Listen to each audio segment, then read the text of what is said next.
Alan drove along the quiet streets of suburban Riverside on a chilly December afternoon, the engine's hum a steady companion to his ragged thoughts. He had spent decades working as a civil engineer, saving every spare dollar with the hope of one day gifting his daughter a comfortable home where she could raise her own family. And now, as the sun sank low and the air smelled faintly of sagebrush, he gripped the steering wheel tight, rehearsing the words he would say. When he pulled up to the tall wooden gate of the house he had helped buy, his heart beat faster than it had in years, mixing hope with an undercurrent of dread.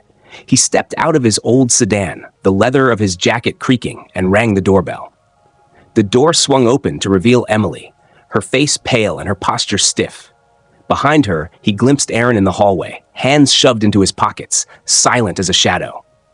"Dad," Emily said without smiling, her voice low. "I need to tell you something."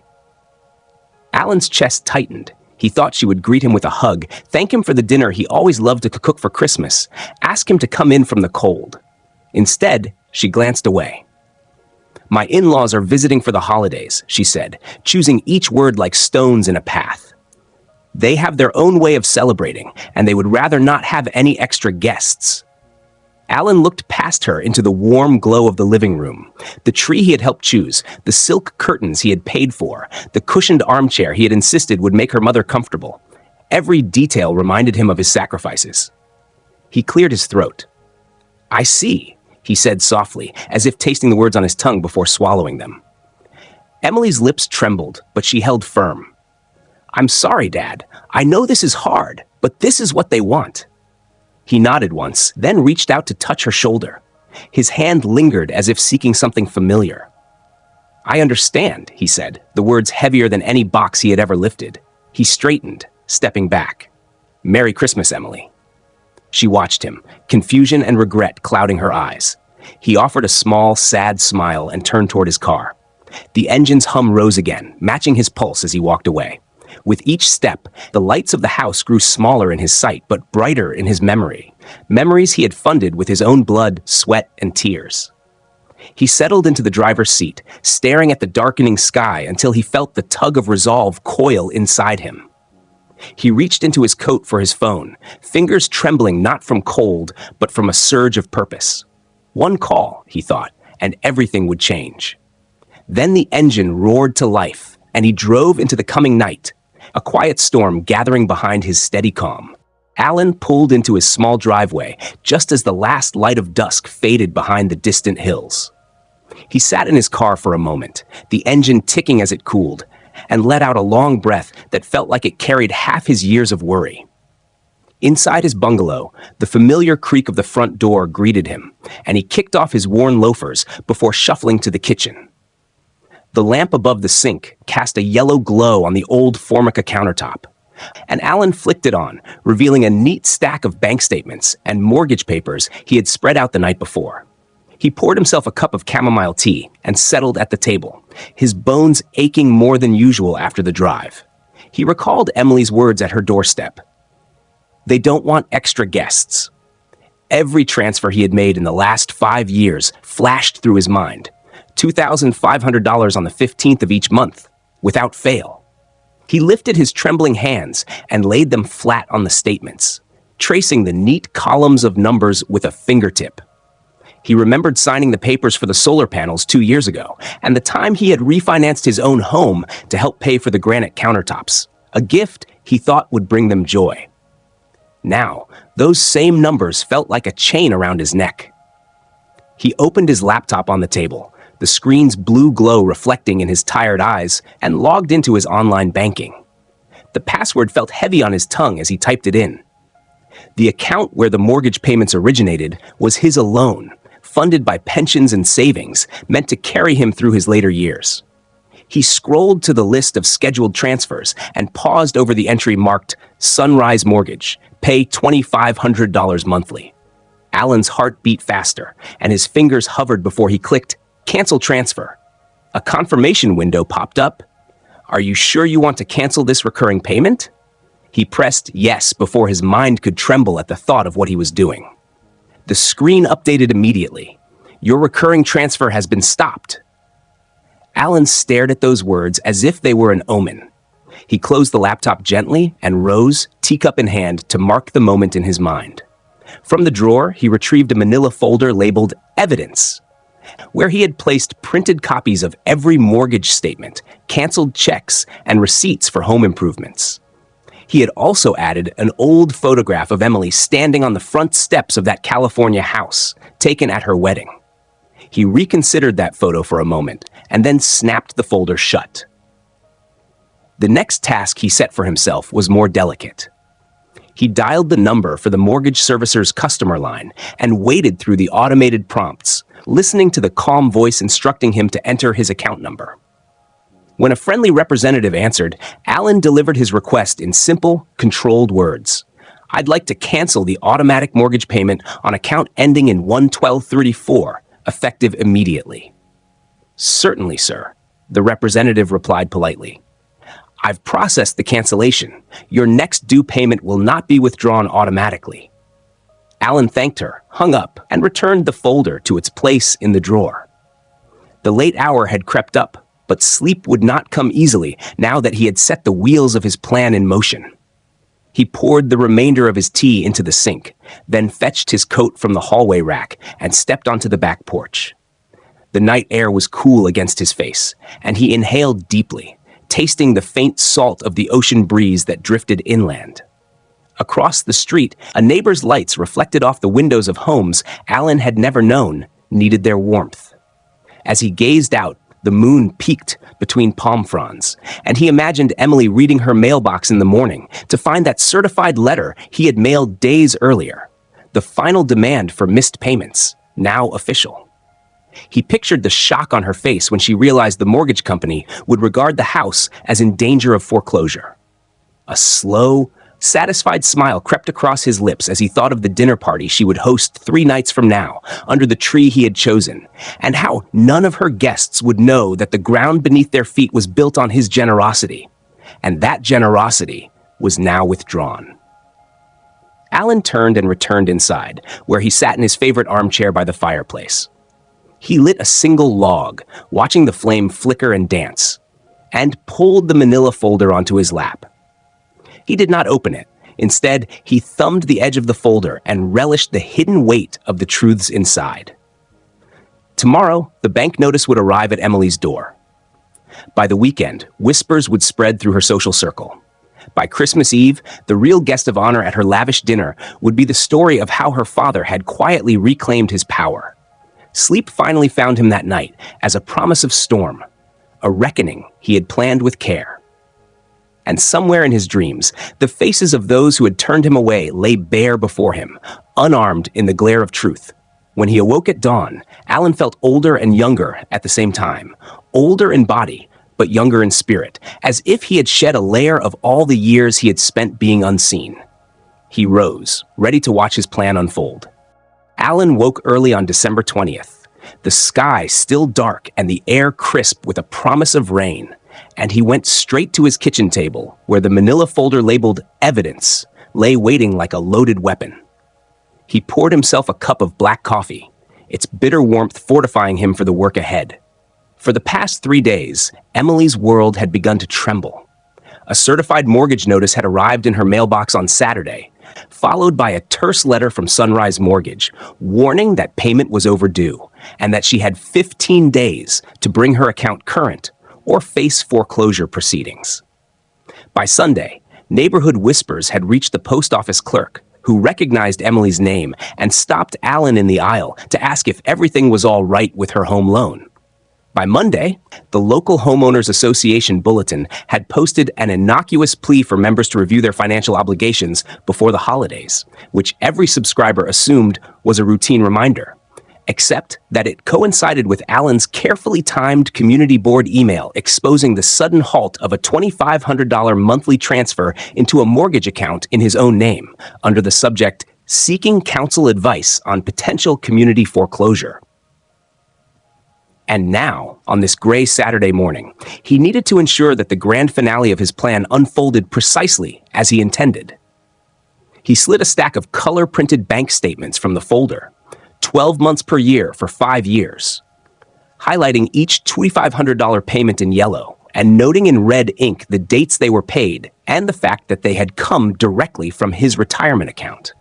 Beside them lay receipts for the solar panels, granite countertops, new windows, and custom shutters, all bearing his name and address. He arranged the documents in clear plastic sleeves inside the folder, stacking them in chronological order so that anyone reviewing the packet would understand at a glance the depth and duration of his generosity, and then placed a printed copy of his cancellation confirmation email on top, time-stamped December 15th at 3:02 p.m. He took a moment to breathe, remembering the gentle pride he had felt when he first opened the mortgage paperwork 5 years ago, the hope that his daughter's Christmases would always be secure. Now, that pride had hardened into steel resolve. By mid-morning, he had prepared 12 identical packets, one for each guest he knew would be at Emily's Christmas Eve dinner. A list he had painstakingly reconstructed from her social media invitations and neighborhood chat groups. He placed each packet into a plain white envelope addressed to guest and slipped them into his coat pocket, alongside a small stack of invitation cards he had crafted himself. Elegant white cardstock embossed with the words, "You're invited to witness truth, Christmas Eve, 7 p.m., 123 Maple Drive." He printed those on his home printer, folded them neatly, and tucked them alongside a pen and extra envelopes. Taking a deep breath, Alan locked his front door and drove the 20 miles to Palm Springs, where Emily's house stood in a tidy cul-de-sac draped in twinkling lights. He arrived early in the afternoon, parking a block away to avoid suspicion, and walked silently along the sidewalk until he reached the front door. Through the glass panes, he could see Emily arranging place settings on a long dining table. Crystal glasses shimmering next to vintage china, silverware aligned like soldiers, a centerpiece of red poinsettias and pine cones. He slid one of his simple white envelopes under the welcome mat, then moved to the side entrance and dropped another beneath a flowering pot. He repeated this until all 12 envelopes lay hidden just inside each door threshold.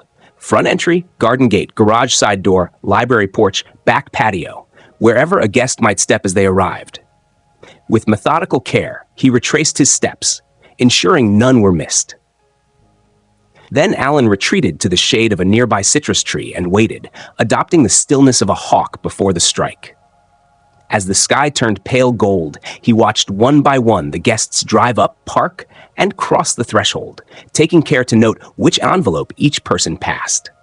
Their faces were bright with holiday cheer, but he saw furrowed brows as their eyes flicked to the envelope's curious placement. Some paused to retrieve the envelopes, opening them and pulling out the telltale bank statements. Alan's heart thrummed at the sight. A businessman in a tailored suit frowning at a highlighted ledger. A neighbor who had always nodded politely, clutching a sheaf of documents. A college friend with whom Emily had shared holiday memories, now staring at the mortgage notice. He stepped back into the tree's shadow as one guest, a woman named Christine, exclaimed softly, "What on earth is this?" And a murmur rippled through the gathering crowd. He allowed himself a faint, grim smile before slipping away, driving back toward Riverside under the fast-gathering dusk. Inside his car, Allison flipped on the radio, and for a moment the festive holiday music seemed grotesquely cheerful. He clutched the steering wheel until his knuckles whitened, then exhaled. There was still work to do. Before night fell, he stopped at the local copy shop to print a short, unsigned note. Truth may be uncomfortable, but it never needs hiding. A concerned father. He tucked it into the mailbox of the Homeowners Association office, leaving it beside the City Hall bulletin board under a lamppost. The penultimate piece was said. When Alan reached his empty house at 11 that night, he found the folder on his kitchen table exactly where he'd left it.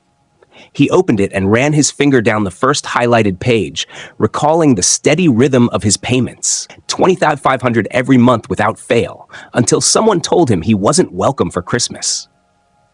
He shut the folder and leaned back in his chair, feeling a current of satisfaction mixed with sorrow. The descendants of all he had given would now know the truth. And though a storm of shock and apology would swirl around Emily and her guests in the morning, Alan remained beyond its reach, watching from a distance as the first act of his hidden revenge played out. Poised to begin the final chapter, when Christmas Eve arrived, and he would attend the dinner he had been banned from, delivering the coup de grace with the evidence he had so carefully assembled. Alan arrived at Emily's house just before 7 in the evening, parking his car a short distance away so the headlights would not give him away, and he approached the front door carrying a slim briefcase that contained the final evidence of 5 years' worth of generosity traded for cold betrayal. Inside, the long dining table was set for 12 polished china plates rimmed in gold, crystal wine glasses catching the soft glow of the chandelier, and a centerpiece of holly and white candles flickering against the mahogany sideboard. Laughter and murmured conversations drifted through the open windows as Emily greeted her guests, neighbors, friends from book club, cousins who lived nearby, and ushered them in with warm smiles and graceful hospitality. Alan stood back in the shadow of the entryway for a moment, gathering his courage and letting the hum of the party wash over him. This, recalling the coldness in Emily's voice when she told him he wasn't welcome at Christmas, the stiffness of her shoulders, the silence of Aaron at the door. He stepped forward, and the room fell quiet as his silhouette moved into the lamplight. Emily's smile froze, and her friends exchanged puzzled glances. "Good evening," Alan said, his voice calm but carrying across the hush, and he placed the briefcase on the sideboard with a soft click. He cleared his throat and looked at Emily first, seeing fear and confusion flash in her eyes before she could compose herself. "I hope you don't mind my unexpected visit," he continued, opening the briefcase and revealing a neat stack of plastic sleeves filled with yellow highlighted bank statements, canceled checks, and renovation receipts, all bearing his name and the imprint of his life's work. A neighbor gasped, and someone murmured, "Is that?" as Alan stood and addressed the whole room. 12 of you are here tonight," he said, lifting the top sheet so that everyone could see the first page. A December 15th cancellation notice for a $2,500 mortgage payment, followed by the ledger of transfers over the past 5 years. "These documents show the money I sent every month to help my daughter keep this house." He handed a packet to the nearest couple, then moved down the line, placing one before each guest until the table was surrounded by faces staring in stunned silence at the evidence of hasty deposits that had kept their host's home warm and their tree shining bright. Emily tried to step forward, her voice trembling as she whispered, "Dad, please, you can't do this." But Alan held up a hand and said gently, "I had to do this. You told me I wasn't welcome here." He paused as the room's air grew thick with tension. The soft clink of silverware and the low hum of conversation were gone, replaced by the rustle of turning pages and the collective intake of breath. "I thought you'd like to know who really paid for your dinner, your furniture, and the electricity that lights these walls," he said, and he pulled out a printed newspaper article from 3 days ago titled, "Local Father Abandons In-Laws at Airport," which painted him as a heartless old man in a winter storm that never happened. He placed that article on the table with deliberate care. "This is the version they wanted you to believe," he said, tapping the headline with his knuckles. "Now you have the other side." A woman at the far end of the table, Catherine, Emily's friend from college, frowned and said, "I don't understand. Why would someone do this?" Emily's husband, Aaron, ran a hand through his hair and stammered, "It's not like that. We never asked him to stop." Alan looked at Aaron with sad eyes. "You never asked me to come here either," he replied softly, "but I was here anyway, until I was told I wasn't welcome." Emily's face flushed pink as she looked at her friends, her eyes filling with tears. She whispered, "They're my friends. They don't need all this." Another guest, a kindly older man from a nearby street, cleared his throat and said, "Emily, surely he did this because he was hurt. He's your father." The room's atmosphere shifted then, like the wind changing direction, and the guests began to speak in low voices, asking questions, demanding explanations, their polite holiday cheer replaced by concern and confusion. Emily shifted on her feet, opening her mouth to defend herself, but Alan spoke again before she could. "The truth is simple," he said.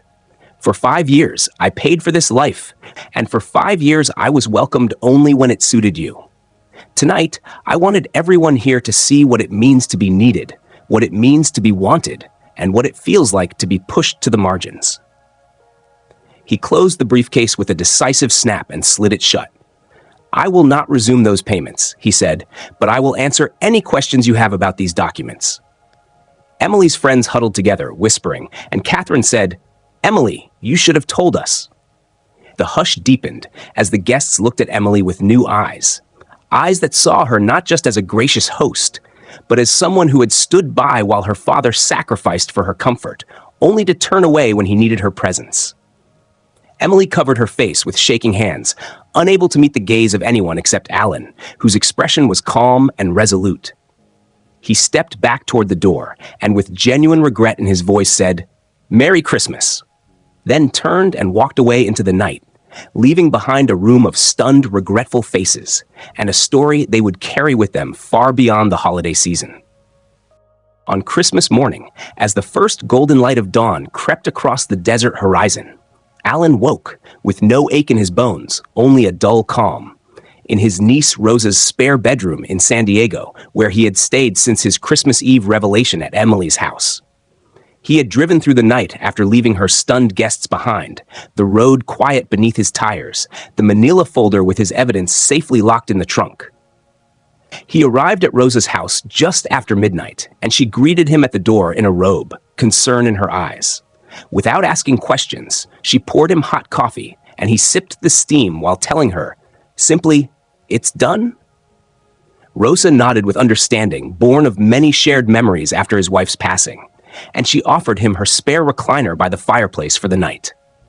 Now, as he dressed in his favorite navy sweater, he thought of Emily and her husband and their guests, bound together by pity and shame as the truth of his sacrifices had laid their pride bare. Alan knew that the consequences of his plan would unfold slowly. Foreclosure notices would arrive. Neighbors would gossip about the Jenkins family's sudden financial crisis, and the guests he had exposed would likely distance themselves from Emily's circle, leaving her to face the fallout alone. He felt no joy in their discomfort, only relief that he no longer carried the heavy burden of invisible giving, of being treated like an ATM rather than a father. Downstairs, Rosa had prepared a simple breakfast of eggs and toast, and the smell of fresh coffee and orange marmalade filled the kitchen. Their grandchildren, 2-year-old Lily and 4-year-old Marco, ran around the table in their pajamas, giggling and chasing each other with wooden toy cars. Alan smiled as he watched Lily topple onto the rug, and Marco helped her up, both of them unmindful of any grown-up drama.